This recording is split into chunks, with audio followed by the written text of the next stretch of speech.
అందరికీ happy republic day. ఉట్టప్పుడు స్కూల్కి పోమంటే అస్సలు ఓబుద్ది కాదు, కానీ అదే రిపబ్లిక్ డే ఇండిపెండెన్స్ డే రోజు మాత్రం పొద్దున్నే లేచి ఎడ్బాత్ చేసుకొని మంచిగా స్కూల్కి పోతాం.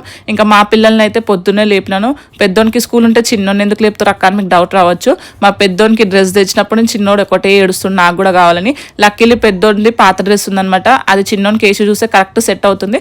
సరేలే వీడిని కూడా స్కూల్కి తీసుకోదాంలే అన్నట్టు ఇద్దరిని ఒకేసారి లేపి మంచి స్నానం అయితే చేయించేసినాము.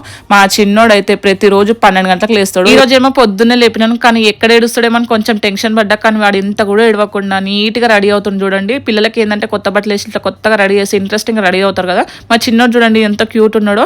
ఇంకా ఇద్దరు పిల్లల్ని అయితే రెడీ అయితే చేసేసినాం. చిన్నోడికి ఏమో షూస్ వేస్తుంటే మా అత్తమ్మనేమో పిల్లలకి తినిపించేస్తుంది.